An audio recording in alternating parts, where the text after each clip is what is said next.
Welcome friend. Yuvashree scheme রাজ্য সরকারের এই দুর্দান্ত প্রকল্পে রাজ্যের বেকার যুবক যুবতীরা প্রতি মাসে পাবেন 1500 টাকা। জানুন আবেদন পদ্ধতি। রাজ্যে এখন চাকরির বাজার খুব খারাপ, আর তার উপর পাল্লা দিয়ে বাড়ছে বেকারত্বের সংখ্যা। রাজ্যের সকল যুবক যুবতীরা উচ্চশিক্ষিত হওয়া সত্ত্বেও প্রচুর বেকার হয়ে বাড়িতে বসে আছে। রাজ্যের মুখ্যমন্ত্রী মমতা বন্দ্যোপাধ্যায় একাধিকবার জানিয়েছেন যে রাজ্যে কর্মস্থানের সুযোগ বৃদ্ধি করা হচ্ছে।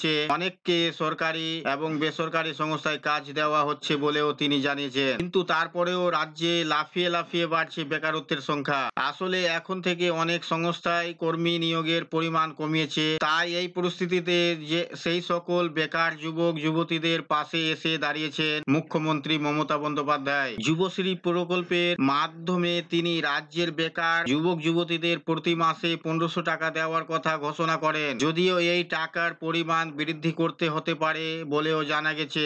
আপনিও যদি এই প্রকল্পে আবেদন করার কথা ভাবছেন, তাহলে চলুন জেনে নেওয়া যাক এই প্রকল্পে আবেদন সংক্রান্ত যাবতীয় তথ্য।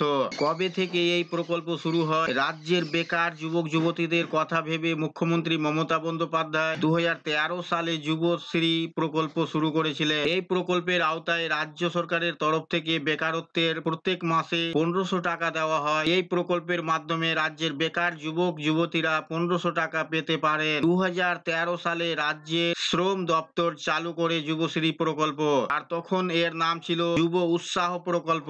এই প্রকল্পের সুবিধা কারা পাবে? যুবশ্রী প্রকল্পের সুবিধা পেতে হলে কারা আবেদন করতে পারবে? আবেদনকারীকে পশ্চিমবঙ্গের স্থায়ী বাসিন্দা হতে হবে। আবেদনকারীকে বেকার হতে হবে। সরকারি বা বেসরকারি দপ্তরে চাকরি করা চলবে না। আবেদনকারীর বয়স হতে হবে 18 থেকে 40 এর মধ্যে। আবেদনকারীর শিক্ষাগত যোগ্যতা ন্যূনতম অষ্টম শ্রেণী পাস হতে হবে। যুবশ্রী প্রকল্পে আবেদন করতে প্রয়োজনীয় নথি কি লাগবে? যুবশ্রী প্রকল্পে আবেদনের জন্য আবেদনকারীর যেসব নথির প্রয়োজন হবে: আবেদনকারীর আধার কার্ড, আবেদনকারীর ভোটার কার্ড, আবেদনকারীর নিজস্ব ব্যাংক পাসবই, আবেদনকারীর মাধ্যমিক পরীক্ষার রেজাল্ট, আবেদনকারীর কাস্ট সার্টিফিকেট, আবেদনকারীর সাম্প্রতিক বা রঙিন পাসপোর্ট সাইজের ছবি। যুবশ্রী প্রকল্পে আবেদন পদ্ধতি। যুবশ্রী প্রকল্পে আবেদন। যুবশ্রী প্রকল্প অনলাইন অ্যাপ্লাই 2024 করতে হবে অনলাইনে। আবেদনের জন্য প্রথমে রাজ্য সরকারের official website employment bank wb.gov.in এ গিয়ে সেখানে রেজিস্ট্রেশন করতে হবে।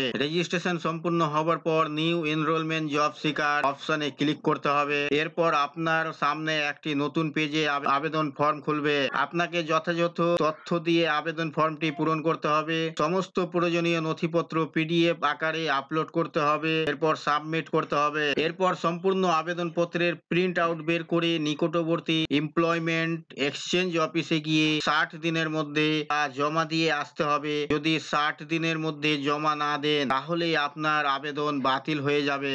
এই ছিল বন্ধুরা আজকের এই ভিডিও আপনাদের জন্য। আশা করছি ভিডিও আপনাদের কাছে খুব তথ্যমূলক। ভিডিও ভালো লাগলে অবশ্যই লাইক করবেন, শেয়ার করে আপনার সকল বন্ধুদের সাহায্য করবেন, আর চ্যানেলটিতে নতুন হলে সাবস্ক্রাইব করে পাশে থাকা বেল আইকনে ক্লিক করবেন। আবার দেখা হবে পরবর্তী ভিডিওতে।